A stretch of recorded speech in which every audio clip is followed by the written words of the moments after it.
Ja, hallo zu unserer nächsten Veranstaltung in unserer gemeinsamen Reihe Grenzen, Borders and Identities mit dem Bruno Kreisky Forum und natürlich auch in der Reihe der Veranstaltungen zu unserer Ausstellung Die letzten Europäer. Welcome to our next event in the series of events that we do together with the Bruno Kreisky Forum for International Dialogue in Vienna, Borders and Identities, and also an event in our series of events in the program of The Last Europeans. I welcome you all on behalf of the Jewish Museum in Hohenems, but also on behalf of Gertraud Auer of the Kreisky Forum in Vienna. And I, most of all, welcome Brian Klug from London in our online event. And I'm glad to welcome you here, at least online. We dreamt of having you here live in Hohenems tonight, but still the measures and quarantine rules in Great Britain don't allow you to fly in and back. So we do it online this time and hope to have you here next time in Hohenems and in Vienna again. Oh, what a tangled web we weave. We could also take this as a motto for the technical difficulties we still have from time to time organizing these kind of modern events. But this time it's about unasking Europe's Jewish question and not the Zoom and online questions. The idea of a post-war Europe, you said in advance of this lecture, founded on universal values of human rights, justice, and peace, going by the name Project Europe. But it's a project in crisis, and this crisis is entangled, as you say, into and with the crisis of Judaism, or the crisis of Jewish identity, so to speak. And I'm curious to hear what you will tell us about these two entangled crises and about your attempts to unweave them and to unask Europe's Jewish question, a question that is so much connected today with both the history of Europe and the history of the colonial world and the colonial heritage of Europe, but also so much entangled with the presence of Europe as a continent of immigration and a continent of new questions of otherness and belonging that are so much engaging debates in Europe today. And yeah, I just look forward to you unasking and unweaving and untangling these questions. The floor is yours, Brian, and I'm glad you're here. Just a few words about you in charge of making you familiar to those who don't know yet. Brian Klug is a senior research fellow in philosophy at St. Bennett's Hall in Oxford. You're a member of the Faculty of Philosophy at the University of Oxford, and also a honorary fellow of the Parks Institute for the Study of Jewish, Non-Jewish Relations at the University of Southampton. You are associate editor of the journal Patterns of Prejudice, and also a member of the International Advisory Boards for Islamophobia Studies yearbook, Reorient, the Journal of Critical Muslim Studies, and Negotiating Jewish Identity, Jewish Life in the 21st Century, a project of the Norwegian Center for Studies of the Holocaust and Religious Minorities. You have published extensively on questions of Judaism, of anti-Semitism, Islamophobia, racism, and all the related topics, and there are many. And your books on Jewish subjects include Being Jewish and Doing Justice, Bringing Argument to Life. So this is enough as a preparation for you, and the floor is open for you. Brian Klug, welcome online in Hohenems in Vienna. Thank you very much, Hanno, for that cordial and helpful introduction. Since the lecture is a bit on the long side, I will get right into it. When Hanno invited me to give the lecture, I accepted without hesitation. There were two reasons. First, the invitation came from Hanno. He and I met 9 or 10 years ago, and we hit it off at once. It was a shidduch made in Vienna, where the Shadchanit was Gertrude, Secretary General of the Brno Kreisky Forum. Gertrude included us both in one of her projects, the Vienna Conversations, which explored some of the same issues that are broached in The Last Europeans. So I am delighted that the Forum has collaborated in staging this lecture. Thank you, Gertrude. And having toured the Hohenems exhibition online, let me just say that I think it is outstanding. Now, some museums are merely, so to speak, reliquaries, places where relics of the past are kept. But the displays at Hohenems use the past to focus minds on a matter of pressing importance in the present. The exhibition is educational in the best sense of the word, clarifying, probing, thought-provoking.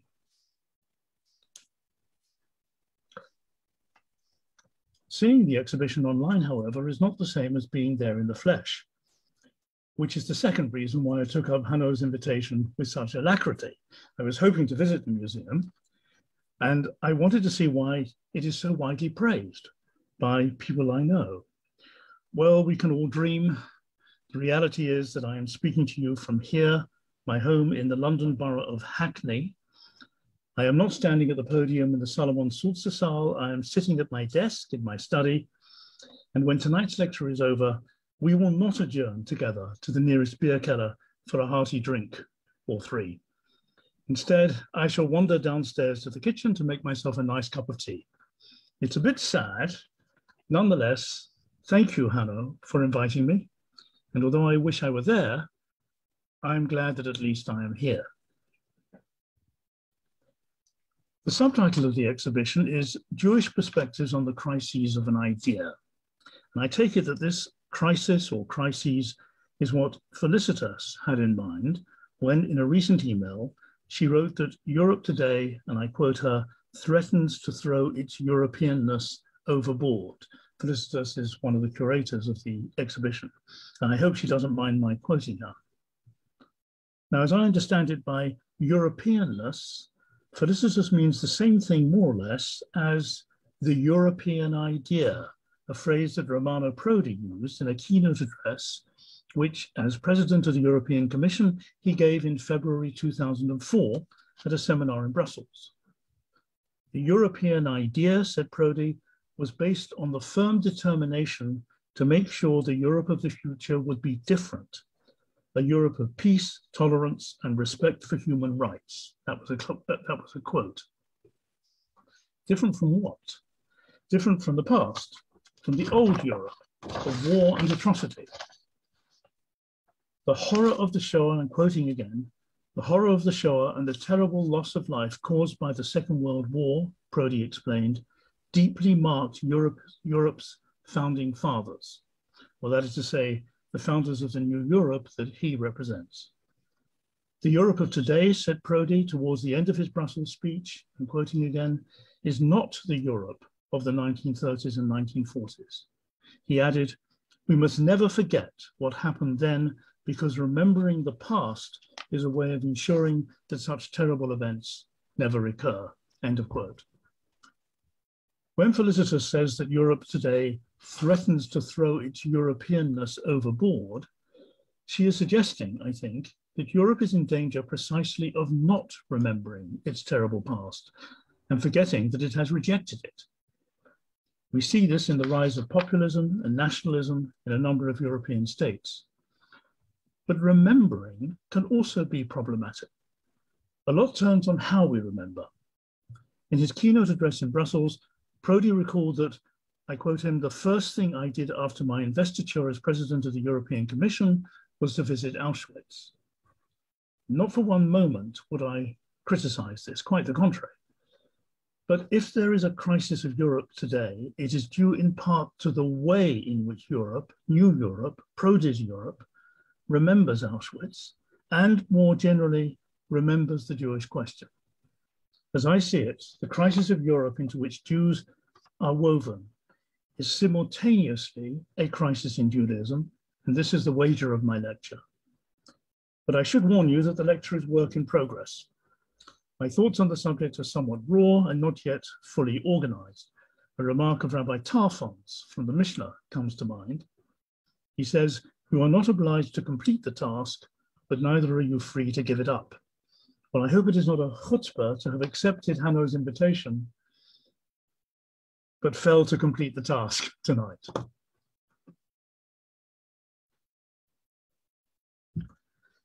I am, as I was saying, speaking to you from my home in Hackney. But given that my focus is on Europe's Jewish question, Hackney is not an inappropriate place to be. Having been kicked out of England by King Edward I in 1290, Jews had to wait until 1656 before Oliver Cromwell let them back in. Within 20 years, a certain Isaac Alvarez, a Sephardi Jew, bought a house in Homerton, which today is part of Hackney. Hackney also includes the district of Stamford Hill, which has the largest population of Haredi, ultra-Orthodox Jews in Europe. Strolling on the local streets and in Clissold Park, you discover that Yiddish is not a dead language. What is more, my mother was born in Hackney, and my father probably too. By the way, when we were growing up, my parents spoke Yiddish to each other, but only when they didn't want the children to understand them. The school they went to, Newington Green, is up the road from where Reva and I live.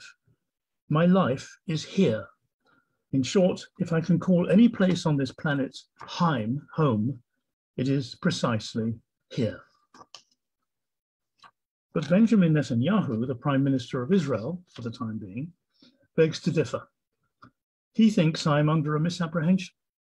He said as much in January 2015, following the deadly attacks that took place in Paris at the offices of the satirical magazine Charlie Hebdo, and 2 days later at the Jewish supermarket Super Kosher. Speaking on television from his office in Jerusalem, Netanyahu cordially extended an invitation to his Jewish audience. I quote, "To all the Jews of France, all the Jews of Europe, I would like to say that Israel is not just the place in whose direction you pray, the state of Israel is your home." End of quote. Home, that is to say, the place where, as Jews, we belong. He warmed to his theme. I quote again, "All Jews who want to immigrate to Israel," he said expansively, "will be welcomed here warmly and with open arms." Well, this, of course, depends on whether they meet the criteria used by Israel for determining who is a Jew, but let's put that to one side. A few days later, having got back from attending the funeral in Paris for the 4 French Jews murdered at the supermarket, Netanyahu expanded on his offer, making it clear that it was more than a mere offer. He did concede that, in his words, Jews have the right to live in many countries, but went on to say, quoting him, "But I believe that they know deep in their hearts that they have only one country, the state of Israel, the historic homeland that will accept them with open arms, like beloved children. Today, more than ever," he continued, "Israel is our true home." End of quote. Our, meaning Jews in general, for example, me, true, implying that any other place that a Jewish person might call home is not really home. For example, Hackney. His cordial invitation to all the Jews of Europe is more like a directive than an invitation. He is saying, in effect, pack your bags and take the next El Al flight to Ben Gurion Airport, which I, by the way, remember as Lod Airport. That shows my age. On this view of the Jewish future, Hackney and Hohenems, Paris and Vienna, and every other place on the map of Europe are but staging posts on the road to Jerusalem. If Netanyahu had his way, we European Jews would end up being the last Jewish Europeans. Coming home to Israel, we will be the last Jews to bid Europe adieu. But would we leave Europe behind? What is Europe?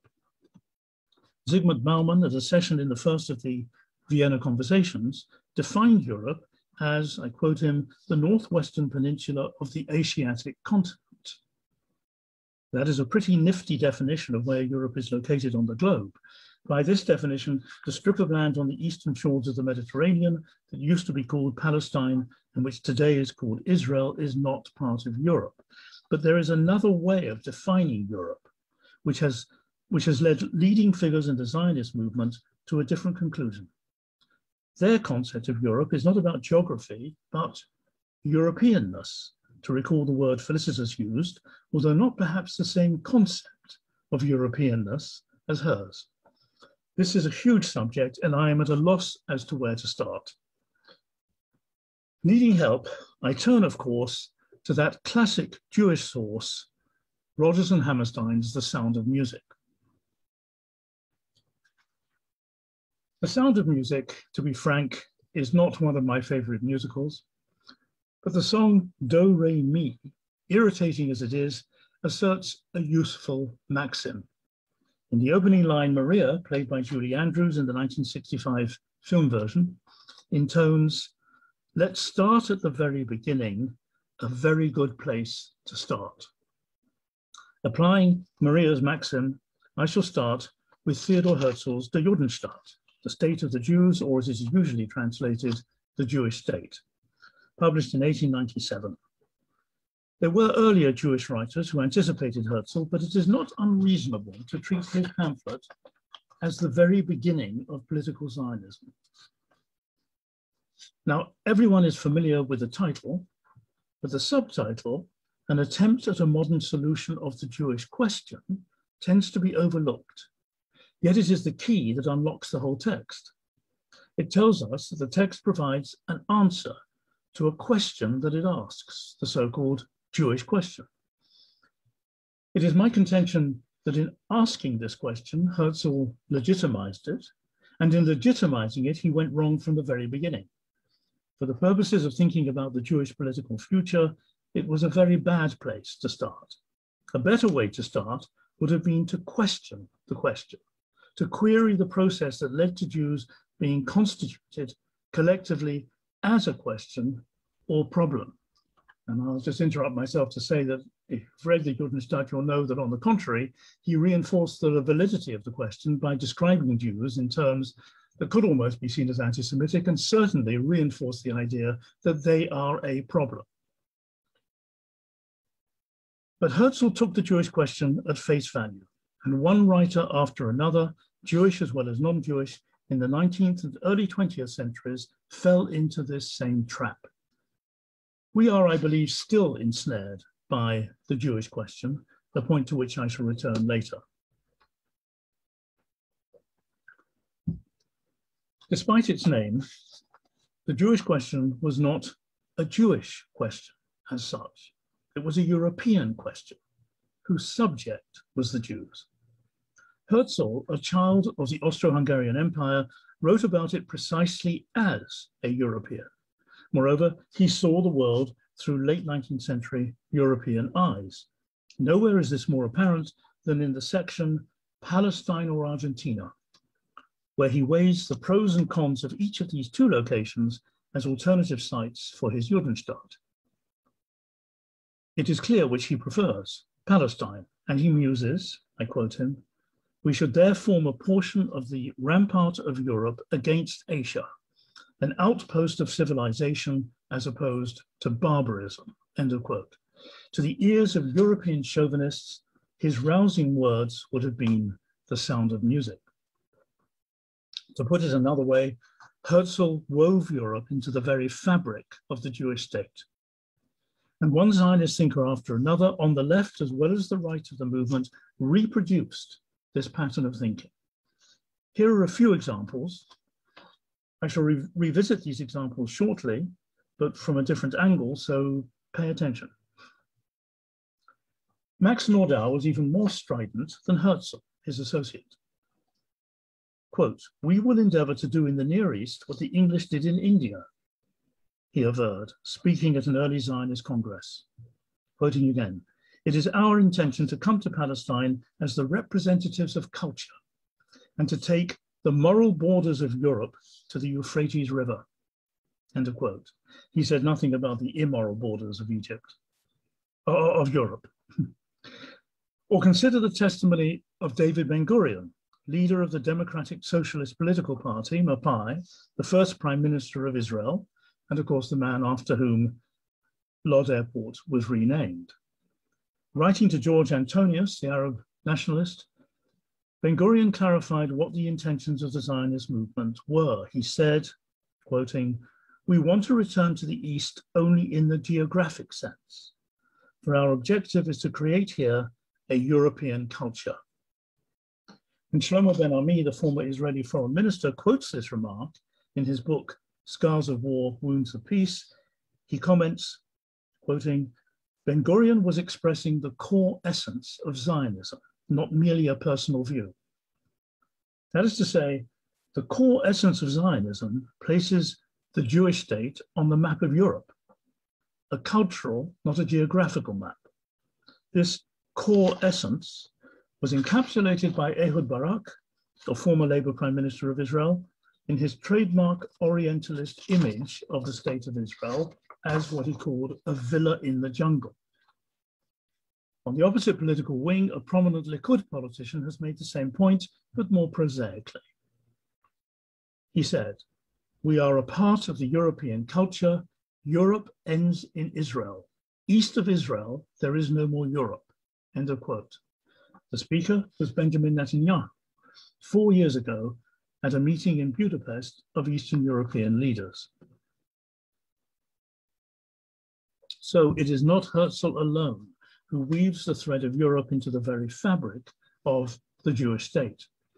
It is a staple of Zionism as a political ideology from the very beginning to the present day, which is why Israel belongs on the agenda of an exhibition called The Last Europeans, especially one that is mounted by a Jewish museum. Israel, in its own eyes, or in the eyes of its founding political ideology, is the last outpost of Europe. This makes its citizens the last, or at least the latest, Europeans. Although some of its citizens, such as Mizrahi Jews from North Africa or Iraq, need to be Europeanized, while others are altogether excluded from the tent, the Palestinians. For there is one other thread with a place name that is woven into the very fabric of the Jewish state, and which is no less part of the core essence of Zionism: Zion. The intertwining of these two threads, Europe and Zion, is what led to the passage in 2018 of the basic law defining Israel as the nation state of the Jewish people, a definition of Israel that leaves out about 1/5 of the Israeli population, those who are not Jewish. Thus, through Zionism, the Palestinians are caught up in Europe's Jewish question. It is tempting to say that in Israel, the Jews have become Europeans and the Palestinians have become Jews. I shall resist the temptation, just. Nevertheless, the Palestinian predicament in the Jewish state, the modern solution to the Jewish question, as Herzl called it, shows just how tangled is the web we weave. Zionism is a new idea, but Zion is, of course, an old word. It is a term of art in the Hebrew scriptures where, originating as the name of a hill, Mount Zion, it is used as a synecdoche or synonym for the city of Jerusalem and ultimately for the whole of Eretz Yisrael, the land of Israel. In his book, Philosophical Investigations, Ludwig Wittgenstein remarks, and I quote him, "Uttering a word is like striking a note on the keyboard of the imagination." The name Zionism is a case in point. It does more than denote an idea or an ideology.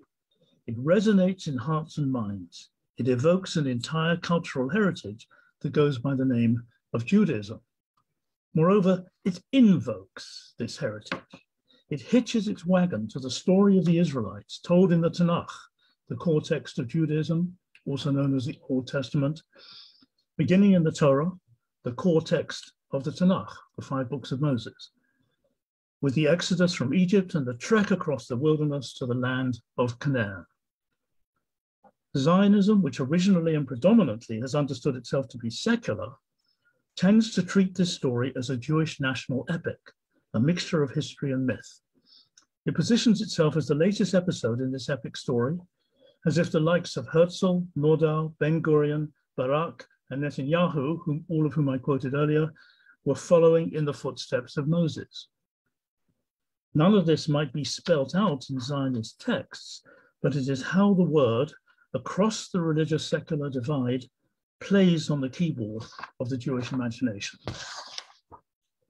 especially for Jews since 1945, living in the aftermath of a Nazi genocide that almost wiped them, us, out.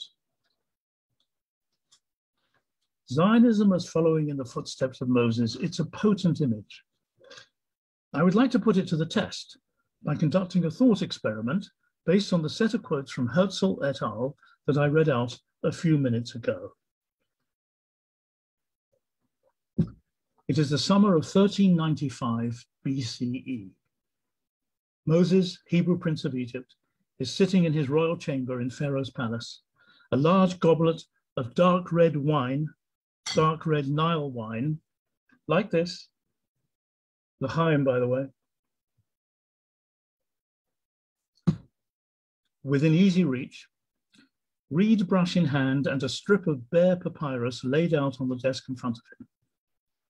In the manner of Herzl, Moses is composing a political pamphlet about the future of the children of Israel.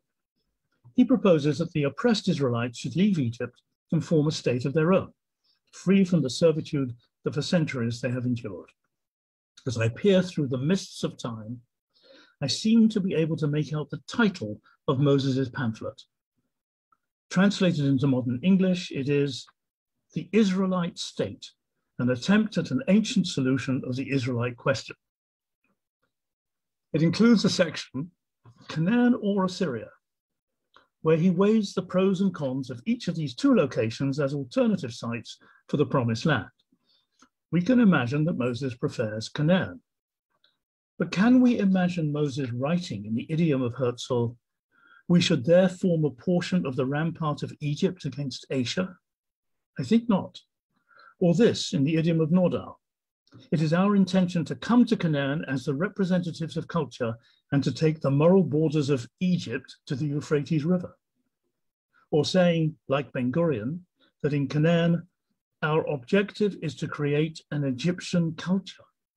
Finally, are we able to contemplate Moses telling the children of Israel, a la Netanyahu, "We are a part of the Egyptian culture. Egypt ends in Canaan. East of Canaan, there is no more Egypt." The mind boggles. For Moses, liberation from oppression in Egypt did not mean carrying Egyptian culture on the shoulders of the Israelites through the wilderness and replanting it in Canaan. The story of the Exodus from Egypt is about a radical rupture from a dominant culture, not a project of importing that culture into another territory. The parting of the Red Sea signified a clean break with Egypt. It meant leaving Egypt behind, not just physically, but culturally. The book of Exodus dramatizes this idea by stipulating that only the Hebrews, not the Egyptians, have safe passage through the channel. Furthermore, for 40 years, the people wander around in the wilderness. Why? They had basically one job to do, whether they did it simply by dying or by any other means: lose their Egyptianness. In short, Herzl was no Moses. The spirit of Zionism could hardly be more antithetical to the spirit of the biblical Exodus, the story that lies at the heart of the identity of Am Yisrael, the Jewish people. I said earlier that the Jewish question was not a Jewish question as such. It was a European question about the Jews. Zionism was conceived as an answer to this European question. And the answer, a political ideology on ethno-national lines, is as European as the question. But over time, Especially since the creation of the State of Israel in 1948, Zionism has come to be understood as an answer to a Jewish question. The question, who or what is Am Yisrael, the Jewish people? Or what does being Jewish mean? Or what is Judaism? Britain's current chief rabbi, Ephraim Mervis, calls Zionism, and I quote him, one of the axioms of Jewish belief. In an op-ed for the Telegraph, a British newspaper, he wrote, I quote, "One can no more separate it, Zionism, from Judaism than separate the city of London from Great Britain. Open a Jewish daily prayer book, a Siddur, used in any part of the world," he wrote, "and Zionism will leap out at you. It is as if Zionism lies in wait on the page, ready to spring out and grab a reader by the throat. It's a startling image, one that could keep sensitive Jewish children awake at night, or at least persuade them never to open a Siddur." But Rabbi Mervis is not unrepresentative of mainstream Jewish thought on both sides of the religious-secular divide. Judaism today, in much of the Jewish world, has recentered itself on Zionism. Let me illustrate the point with a domestic anecdote. When Riva and I got married, I visited the Beth Din, the court of the chief rabbi, to deal with some paperwork. As I entered the building, my eye was caught by a framed poster on the wall that included a list of the 6 core values of the United Synagogue, which is the largest organization of Orthodox synagogues in the UK. 5 items on the list were values that would have been familiar in some shape or form to Jews anywhere and at any time in history: spiritual growth and practice, lifelong Jewish learning, and so on. But the 6th value stood out as something new: the centrality of Israel in Jewish life, as if this were on the same level as the other 5 values. Moreover, the United Synagogue evidently saw no tension between this item and the first on the list, the welcoming of every Jew into the synagogal community, as if necessarily every Jew puts the state of Israel at the center of Jewish life. At the same time, the state of Israel itself has appropriated Judaism, or at least the Jewish people, to Zionism. So, for example, Netanyahu visited France a few years ago in an official capacity to take part in a ceremony commemorating the roundup of Jews by the police in Vichy in 1942. And he presented himself as speaking, and I quote, "on behalf of the state of Israel, on behalf of the Jewish people," one thought. Thus conflating the two. This conflation is essentially the meaning of the nation-state law to which I referred earlier. Yaakov Yadgar, professor of Israel studies at the University of Oxford, sums this up as, in his phrase, the nationalization of Judaism. And his meticulous analysis exposes how this nationalization has created, again in his words, Israel's Jewish identity crisis. That is the title of his book, by the way, published last year. But as we have seen, the crisis caused by the interweaving of Zion in Europe is not Israel's alone. It is also a crisis of Judaism. Oh, what a tangled web we weave. The web we weave is even more tangled than this. For if the thread of Europe is woven into the fabric of the Jewish state, the thread of Judaism, or the Jews, is woven into the idea of Europe, and has been from the very beginning. But to get our bearings, I shall do the opposite of what Maria's maxim advises. I shall start at the very end, in the present, and look back down the centuries. In what I am about to say on this topic, which is enormous, the topic is enormous, I shall paint with the broadest possible brushstrokes, not with the careful craftsmanship that a good historian would bring to the task. But I am no historian. I am trying to see the wood for the trees. I expect we all are. Inevitably, this means not seeing most of the trees, or seeing only enough of them to enable us to infer the contours of the wood, its overall shape. I'm trying to get the hang of the larger picture, the big picture, so we can see ourselves within it, and seeing ourselves plan our future. If we can get the so-called Jewish question into focus, if we can understand what it is that has driven this question in the past and what the question itself is now driving in the present, then we might be in a position to alter the course of history as it turns from past into future. Unless we intervene, this process happens automatically. Our future is the writing on the wall, and it is written by history. If we want to alter the text of the future, then we have to decipher the writing. If we want to unsnare ourselves from the Jewish question, it is not enough to refrain from asking it. We have to unravel it and then repudiate it. We have to unask it. Ultimately, this is a collective and political project. Therefore, Hanno, I'm afraid I am not going to be able to deliver on the idea that I will myself personally conduct this unraveling and unasking. It requires time, it requires a lot of people, and it requires different kinds of sort of sub-projects depending on the population in question. So the left, for example, has its own job to do in unasking the Jewish question that it valorized from Bauer and Marx onwards, and so on and so forth. In the time that's left in this lecture, I shall do no more than gesture towards the scope of this project.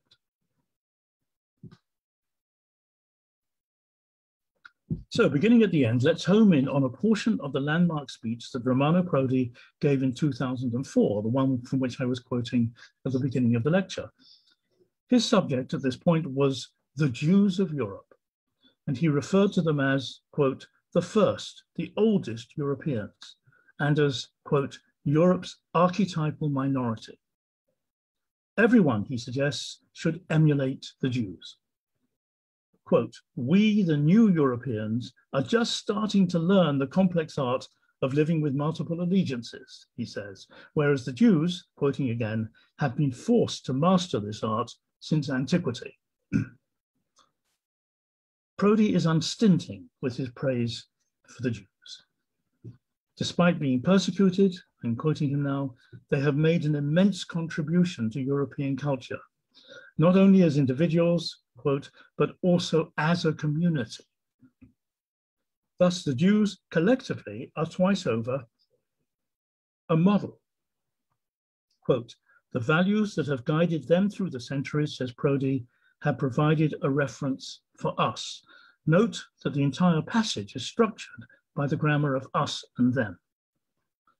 Given the centuries of denigration and vilification, there is something wondrous about this testimonial to the Jews of Europe, who used to be the foil against which Europe defined itself, now are being set up as the model for Europe to follow. But it is also somehow unsettling. It certainly makes me, as a European Jew, uncomfortable. Once again, Jews as a group are being singled out. Where we Jews were once negated, now we are affirmed, lifted out of Europe's gutter and placed on a pedestal. Setting out to right a wrong, it seems to me, Prodi reproduces the very essence of that wrong, setting us Jews apart as a group with a set of traits that we possess collectively by virtue of being Jewish and which make us larger than life. This is another variation on the theme of Jewish otherness. The term, the Jewish question, became current in the 19th century, along with equivalent phrases that refer to other groups. For example, the Armenian question, the Macedonian question, the Irish question, the Belgian question, the Polish question, and so on. All such questions, including the Jewish, tend to be lumped together under the broad heading of the national or nationalities question. But this is misleading. Just because all these phrases have the same form, it doesn't mean they have the same significance. The Jews were not simply another case of a European nation whose future on the political map of modern Europe was the subject of a question. On the contrary, whether the Jews collectively are a nation in the modern European sense was moot. It was an integral part of the question in the Jewish case. And while this also applied in different ways to certain other groups, the case of the Jews was radically different. Think, for example, of the Kurds or the Basques. There is a similar sort of question there about whether or not they constitute a nation in the modern European sense, and therefore there should be a state that is attached to them, etc. But it's not the same thing. In the case of Jews, our collective status was seen as problematic by Europe for 1,000 years or more before the political formations that were the subject of the national question in the 19th century came into being.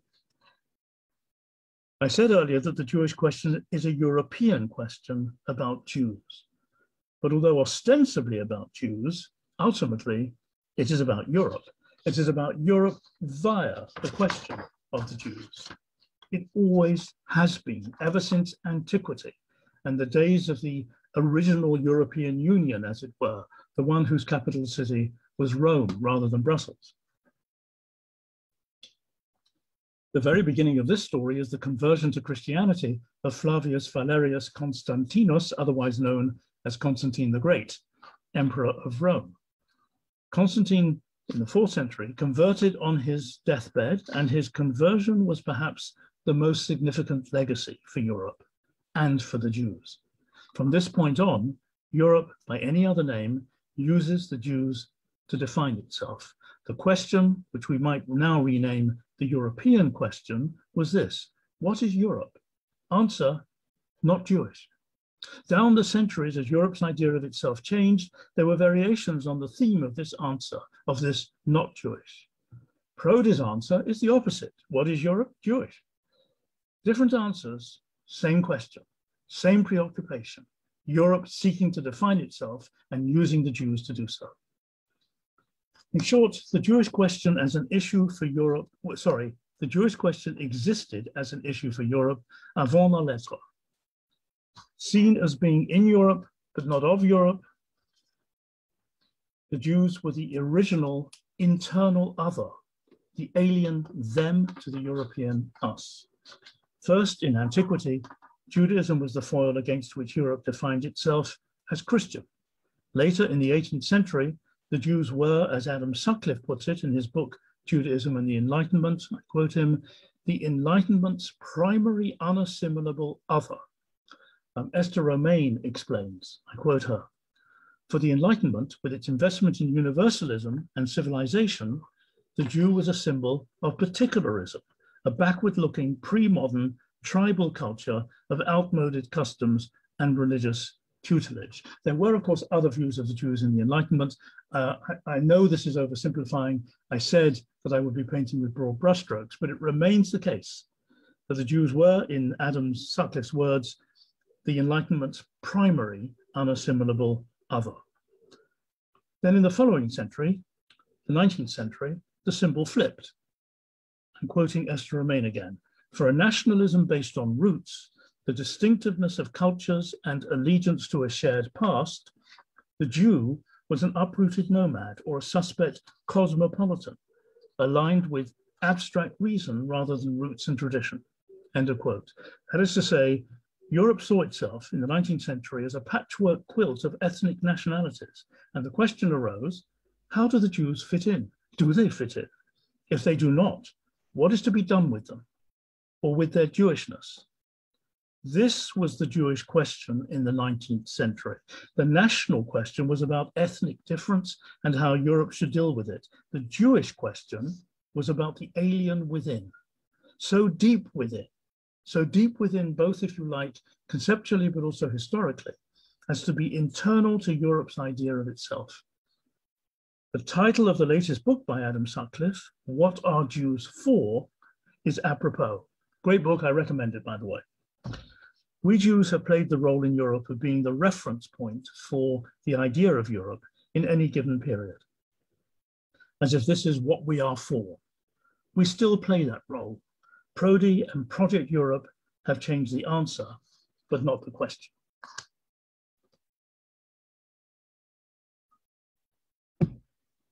Inevitably, if subliminally, there is a knock-on effect experienced by the Palestinians. They tend to be cast as the negative to the Jewish positive. I ran into this in a rather vivid way in my encounters with the radical left faction in Germany, known as the Anti-Deutsch. The first time was when I came to Berlin to give a talk on anti-Semitism and the Israeli-Palestinian conflict. A man in the audience stood up after I had finished speaking and, addressing me, said, to me, he said in English, to me, everything you have said is anti-Semitic. I was gobsmacked. I wasn't sure whether to laugh or to be offended. The only way I knew how to answer him was to try to get him to see how weird the situation was. On the one hand, there was me, Jewish by any reckoning, with relatives who had perished in the Shoah. On the other hand, there was him, a white, non-Jewish German, denouncing me in Berlin as anti-Semitic. I will dine out on this story for years, I told him, and I have done. My second brush with the anti-Deutsch came when the Jewish Museum Berlin invited me to give a public lecture on anti-Semitism to mark the 75th anniversary of Kristallnacht, or Pogromnacht. A certain campaigner against anti-Semitism, who shall remain nameless, again white, German, non-Jewish, left-wing, launched an international campaign to get me disinvited. He compiled a 25-page dossier in which 17 hand-picked, high-profile people took turns to say how reprehensible I am. What brought this about? The sole trigger in both anecdotes was my critique of Zionism as an idea and criticism of Israel as a state. That's it, full stop. What does this signify? Well, to begin with, the anti-Deutsch are more Deutsch than they think. I'm thinking when I say this of developments like the Bundestag passing legislation in May 2019, criminalizing boycotts directed at Israel. But it is not Germany alone. It seems to me that there is a wider tendency in Europe, New Europe that valorizes the Jews collectively to ring fence Israel and Zionism, protecting them from criticism that goes at all deep, as if this were the way to reckon with Europe's Nazi past, as if this were the lesson to learn from Auschwitz, as if this were how to obey the imperative, never forget.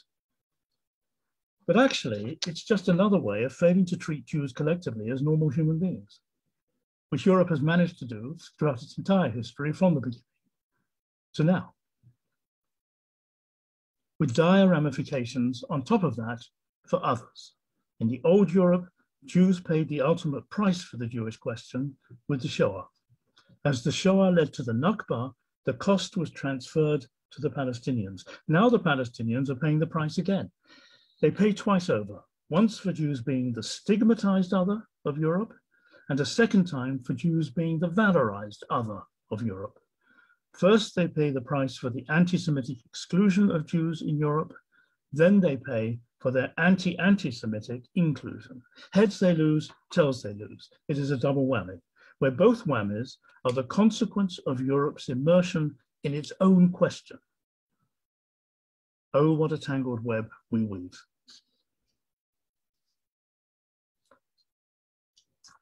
How do we disentangle this web? How do we overwrite the writing on the wall, which history has scripted for us? How do we unask the Jewish question? How should I finish this lecture? But this time, do-re-mi is no help. Maria has no maxim about a very good place to end. I shall simply have to stop in midair, but may I, in closing, be so bold as to say that I hope the day will come when I can pack my bags and head for Hohenems, where we can continue the conversation in person, adjourning together afterwards to the nearest beer keller for a hearty drink, or three. Thank you. Thank you, Brian. I have to tell you that you really have to come to Hohenems to see that the pub culture in Hohenems is not really a beer keller culture, but there is beer. And we have a lot to learn. We will treat you well when you come. Even if we can't talk in person now, there is, in the following the rules of the internet, at least the possibility for all present to join in the conversation on the chat. And as you probably know the game, when you are on Zoom, you have the chat function down in the menu below the screen, and you can type in your questions here. If you are on Facebook, I think you simply type in your questions there, and Natalie from the Kreisky Forum will bring these questions to me, and I can read them as I will do with the others. So please feel free to make use of that function. But first of all, thanks for your rich and sometimes even Shakespearean lecture that indeed leaves many questions open to discuss and to continue discussion. In the end of your talk, there was one vicious idea that came to my mind when you define this new flipping sides of the making Jews a reference point for whatever Europe wants to be. When there was years ago a demonstration against right-wing student Bünde and right-wing organizations in Vienna who celebrate a ball, a big festival every year. There was a demonstration, and Heinz Christian Strache, then the leader of the FPÖ, the right-wing party of Europe, Austria, said the memorable sentence, "We are the new Jews." It was like Kristallnacht when these leftist demonstrators attacked us, the victims of today. But if you bring that sentence out of the very ridiculous, narrow sense of that right-wing politician who, as we all know, for 2 years was also the prime minister of Austria in the last coalition, when we take Prodi together with what we see today and not follow the temptation to say that Prodi is also another epoch, which in one way or the other might be true. The epoch after the reunification of Europe, when everybody dreamt of liberalism and democracy for all of Europe. But if we take it together with what we see today, and which is the rise of nationalism, at least in many of European countries, and the rise of nationalism in the official official Israeli political culture, isn't it a bit like that Europe as a whole says that we are the new Jews. We take the lessons from the past as long as you Jews be our outpost at the border of Europe, our fortress at this new liminal space in the Middle East where we define the border of our sphere of interests.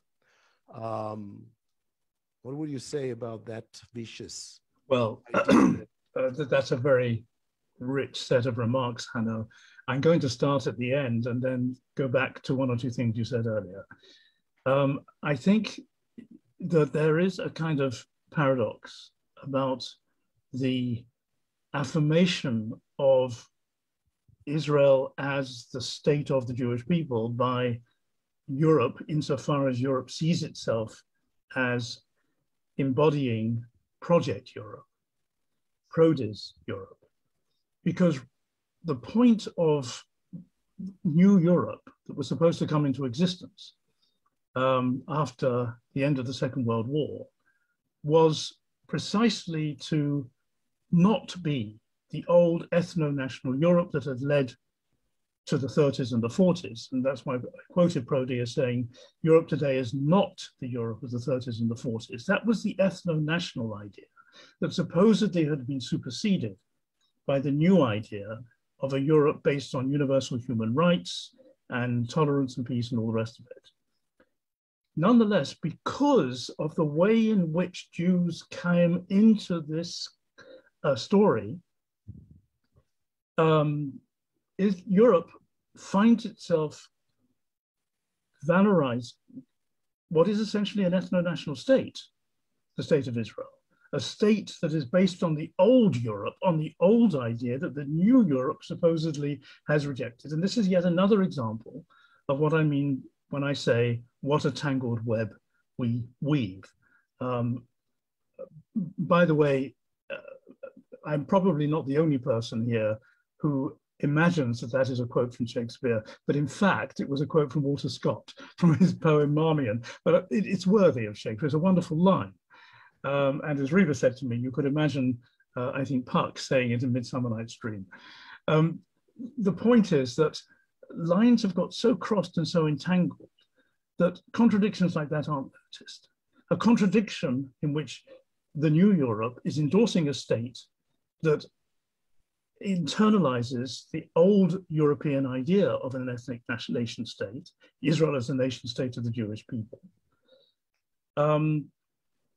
which is the very model of Europe that the new Europe rejects. Similarly, I think, when you turn from Europe to call it Judaism, there is a kind of contradiction involved in a tradition that has always been centered on certain texts and certain, if you like, values and principles, suddenly seeing itself as essentially Zionist, if you will, allowing itself to be nationalized, as Yaakov put it.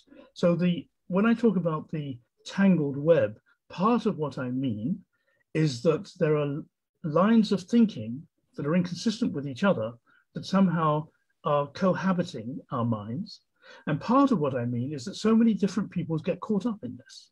And of course, today, the obvious example, in a way the most vivid example, is that of the Palestinians in Palestine, Israel. Going back to something you said earlier now, the other response I want to give to what you've just been saying is that your remarks, I think, go again to the point underlying the title that Adam Sutcliffe adopted for his latest book, What Are Jews For? And this question, which at first is kind of shocking, because you feel like saying, well, Jews are for themselves, aren't they? I mean, what sort of question is that? Adam is a historian, and I think he's getting the question from history. What he's finding is exactly the sort of sequence that you were rehearsing. Over and again, the Jews are used for a particular purpose within Europe. They serve a role, they have a function for Europe. The flipping from the 18th century to the 19th century that I talked about, from Jews being seen as the antithesis of the universal to being seen as precisely the universal, the cosmopolitan, and therefore an antithesis to the particular, that flipping is sort of, as far as I can, to my eyes, is repeated when Prodi flips the role of Jews from foil to model, from demon to ideal. So it continues. But it also goes the way that, I mean, in a way, Israel is also a kind of externalizing something. Yes. I mean, all this burden of being straightforward ethno-nationalist is now by way externalized, and by that coming back. But I have a few of comments and questions that I would like to read. Right. And I will start with a question by Susan Cohen-Unger, who asked, it would be so good to be treated as normal human beings, but how can we Jews do that too, for starters, as many of us insist on being special and separate? Well, I think that's a very interesting question, because what's tricky about it is that the question lies on the cusp of, as I see it, of two different contexts. One context is provided by a world that has been basically hostile to Jews and seen them as separate, set apart, perhaps viewing themselves as special in a negative way. And that is something that, of course, has been part and parcel of what we call anti-Semitism. On the other hand, there is also the Jewish context for those ideas, the notion of being set apart. It's difficult to address that in this particular forum. I have written about it precisely in those terms, the idea of the Jews as a people apart and what that can mean, and why, on the one hand, it is a dangerous idea because it can prevent us from thinking of ourselves and encouraging other people to think of us as normal human beings, as the questioner picked up, but how, on the other hand, it could also be a way of registering the commitment to the covenant in the biblical story, which is an attempt to kind of lift a people above the level of being merely a tribe, being merely ethno-national. And that ambiguity is just, I just think you can't dissolve it. It's there. And the question, therefore, is which context are we talking about? I would offer you another flippy, paradoxical comment, which comes from Jack Kessler from Philadelphia. I submit two thoughts. Israel is actually a suburb of New York, which itself is a multi-ethnic place. And second, despite the quotes of various Jewish Israeli figures, most Israelis think of Israel as being actually a Middle Eastern country. Well, it depends on what they mean by that. I mean, of course, it's a Middle Eastern country in the sense that it is situated geographically in that part of the world. Of course, it's a Middle Eastern country in the sense that its fate is bound up with the politics of its neighbors who are Middle Eastern. So there are more than one way in which it's natural for Israelis to think of themselves as Middle Eastern, but I don't think that that goes to the heart of the issue that is raised here, because that is about the underlying identity of the culture of this state. And it may be true that Israel is like a kind of suburb of New York, which is also multi-ethnic, but the difference is that the Palestinians are not included in that, under that tent. Or they're only included as second-class citizens, or they're included on sufferance, or they're included with a view to excluding them, and so on. In fact, they are included in something like the way the Jews were included in Europe, that is to say, essentially excluded. And that was why I nearly said that if the Israelis have become the European, that if Jews have become European in Israel, Palestinians have in a way become the Jews. I didn't say that because I think that is problematic for a couple of reasons. If I may, I'll just briefly say why and then surrender to the next question. First has to do with a point you were making earlier. So many people make this claim, we are the new Jews. It's almost a cliche. But it's worse than a cliche, because from a Jewish point of view, it really does turn us into nothing more than a symbol. We cease to be flesh and blood human beings altogether when our name, our very name, can be bandied about that way and claimed by different people. So I'm reluctant to contribute to that. Secondly, it's not, in any case, it's not quite analogous, because I think it's fair to say that the Palestinians are the internal other of Israel. The Israeli Palestinians are the internal other of Israel. I think you can say that. And that is reflected, of course, in institutions, institutional discrimination within Israel.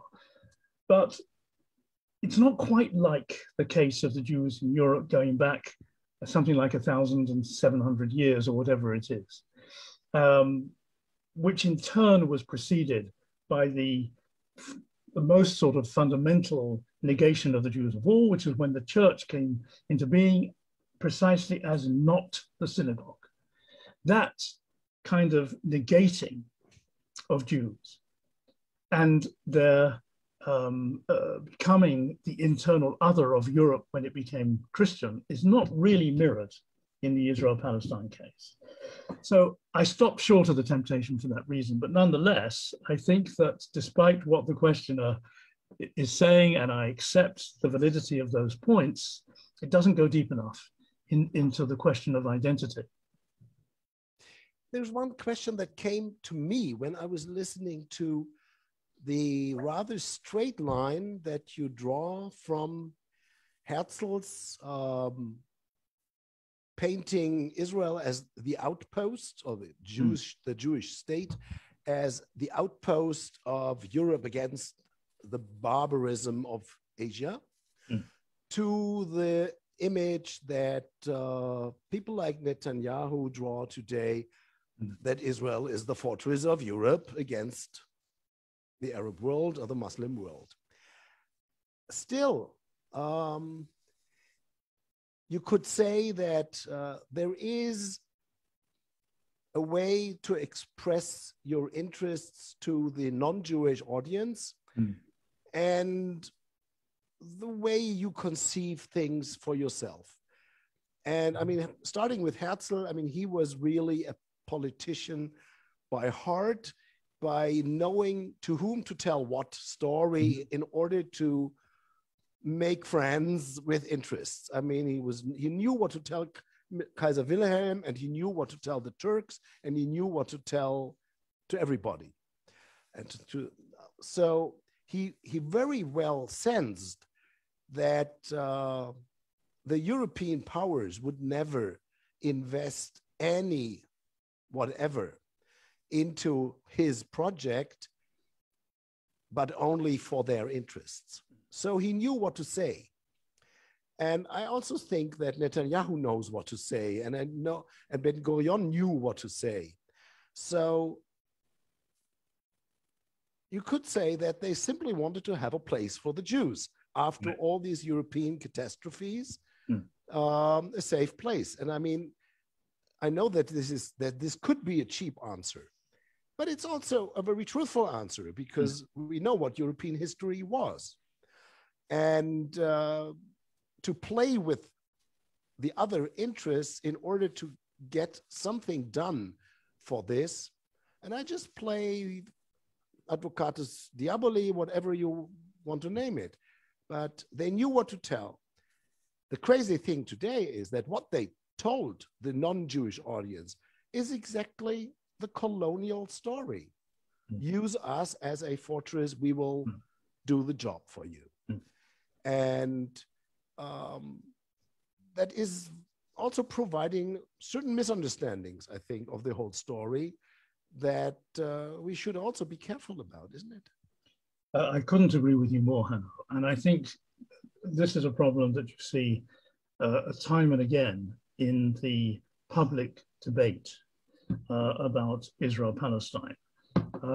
Especially on the left, there is this tendency to see the entire sort of national project, if you like, of Israel purely in terms of European settler colonialism. And I certainly did not mean to argue that, because I have, in fact, argued against that in various places over the last few years. You're quite right, of course, that if you look back into the predicament of Jews in Europe, what was motivating so many people who were drawn to Zionism was not just the sort of leading figures that you referred to and that I quoted, but ordinary Jews who were drawn to Zionism in one way or another, was the felt need for a place in the sun, which they didn't have. And of course, that was brought home with a vengeance in the 1940s with the Shoah, the genocide, which, as I said in my lecture, nearly wiped us all out. That is true, and that is missing from a certain kind of critique of Israel-Palestine, and it's important to assert it. And if that's what we were discussing today, then we could go into it further. But having said that, I think that the language of Ben-Gurion, of Max Nordau, of Theodor Herzl, and so on, including Benjamin Netanyahu, is not purely cynical rhetoric. It's true that they all might be guided to some extent by the sense that a certain sort of discourse will be effective for achieving their political goals. But I think it is too reductive to say that all the sort of quotes that I gave, and similar quotes, of which there are an endless number, can be explained purely in terms of political artifice. And if you look, I think, at the larger context of what these people were saying, you can see that there is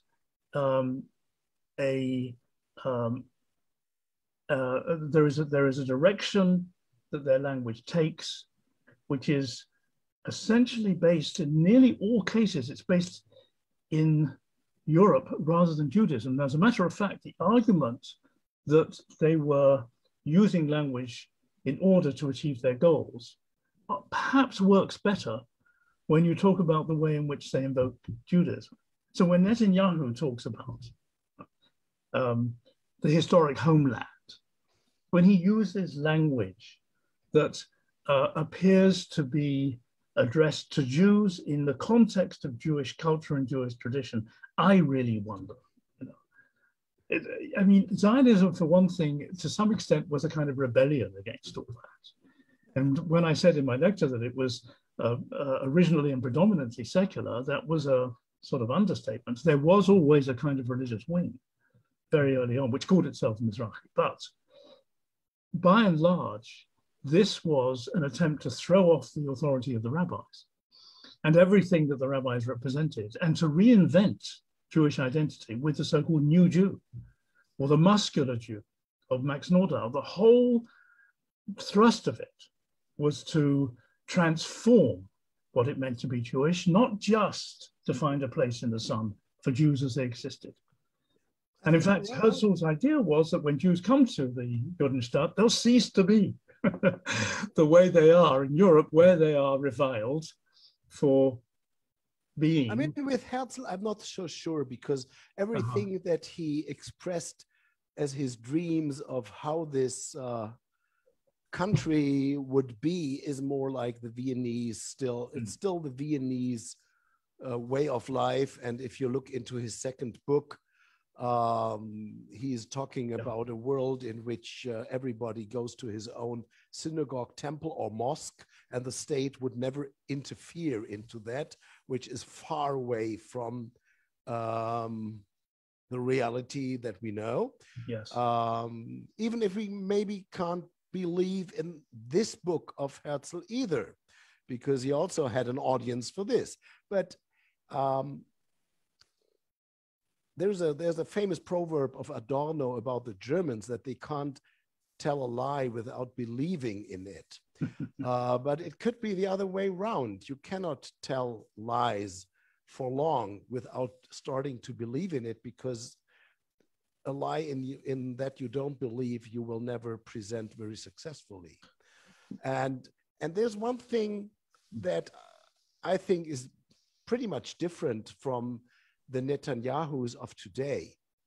And that is that they definitely don't believe in the Europe that Prodi is painting as an image of what we learned from the Jews. Absolutely. Let's put it like this. Absolutely. Because he has no problem to be celebrated as King Bibi. So he thinks of himself definitely not as a liberal democrat, liberal democratic whatever leader, but rather than a king. And when we look into things his son is proclaiming, and this relates us to a question Aleida Assmann just put into the chat, or a comment: in a time when nationalists are taking over in the EU and destroying it, Netanyahu's son Yair and the AfD party are opposing Europe, which they want to replace by an ethno-national empire. And I have to explain that remark by Aleida to the many not European-based listeners. It's about a year ago that Yair Netanyahu was angry about the fact that the EU supported the peace event of the combatants for peace in Israel, Palestine, who celebrate or who commemorate the victims on both sides a day before Yom HaZikaron, the Israeli heroes' Memorial Day of fallen soldiers. And the EU representative supported that event, and Yair was furious about that, Yair Netanyahu, and posted on his Twitter account that the EU will be lost anyway, and Schengen is dead, and Europe will be free, democratic, and Christian again. Yes. And that slogan was immediately taken by the AfD, the German right-wing party, as a slogan. They posted that in with a picture of Netanyahu, Yair Netanyahu, together everywhere, and were waving Israeli flags in the way they do. So while Mr. Prodi is still celebrating a liberal, democratic, open, tolerant, multicultural, and whatever inclusive Europe as the heritage, at least, of the Jews Europe has lost, the Netanyahu clan is definitely defining Israel and also Europe on completely different terms of trade, as Christian national and mono-ethnic entities. Interesting to hear that from a Jewish leader. So I think there are a lot of twists and flips between Prodi and us, at least, as well. Absolutely, and this is a perfect example of just how tangled the web is that we weave. When I talk about unasking the Jewish question, what I have in mind in the first place is analyzing that web, disentangling these threads. Now, that doesn't necessarily mean that there will be a clear and simple resolution to the question. And certainly, when it comes to Jewish identity itself, I noticed that someone in the chat said that they can cope with their Jewish identity being paradoxical, ambiguous, and complex, and I welcome that statement. That's exactly, actually, that could have been me talking. So it's not so much a question of ironing out all the creases in our identities. It's more a question of understanding what the creases are, and whether or not we are somehow deceiving ourselves or being deceived by others. And your example just now is a good example, is a good illustration of either deception or self-deception. If you have a Europe that sees itself as having superseded its ethno-national past, endorsing and valorizing a state whose prime minister valorizes that past, you have there, it seems to me, a kind of intolerable contradiction. And either someone is deceiving someone else or someone is being self-deceived. Well, I'll leave it at that for now. Yeah, we anyhow have to come to a conclusion now. By the way, there is a very nice comment by Gertraud in the chat saying that we have definitely to revive the Vienna conversations. I think we will be happy to join in, Gertraud. And so just for all the crowd on Zoom and on Facebook, this would be your chance to give a last comment or question, because if not, I would simply thank Brian for this excellent lecture and the way he put so many thought-provoking ideas on the table that we probably will have a lot to work on them. There are a few thank yous on the side of the chat that I'm not going to tell everybody because it's too flattering. But what I also want to do is, making you waiting for a lecture with Brian in Hohenems at some point. We will have that chance, and we will take you not to the beer keller, but to other nice places that we have here. Either in summer in gardens or in winter in somewhat. Next week, which is Tuesday, June 8. We will, in a way, continue this debate and discussion with Nathan Schneider from Tel Aviv, who will speak about the dilemma of Jewish cosmopolitanism, particularly speaking about Hannah Arendt, but also about others like Walter Benjamin or Memmi, and quite a number of Jewish cosmopolitans. And I also would love to tell you that there is a book that we love to sell. It came out of the exhibition that we are now presenting, The Last Europeans, and is about one family that is not only full of last Europeans who did not only experience the European catastrophes, but also wrote extensively about that from various points of views, and had their European ideas before and after the Shoah, the Brunners, but they are also connected with Hohenems and Trieste, Vienna, Frankfurt, New York, London, lots of other places. And they have a story to tell. And Hannes Sulzenbacher wrote an excellent book about it. The family Brunner, a European Jewish history, Hohenems, Trieste, Vienna. And actually the book is also in English available, that I told to the English-speaking part of the crowd. You can see it on our website. You will get a note about that. And we love to send that to all in the world. And yeah, that's it for this evening. Thank you, Brian, again. And to the crowd that is more close, the museum is open. We are able to host visitors again, welcome people in the exhibition, in the garden, in the cafe, treat you well, hope to see you, and best to all of you. Thank you, Hanno, for virtually having me in Hohenems.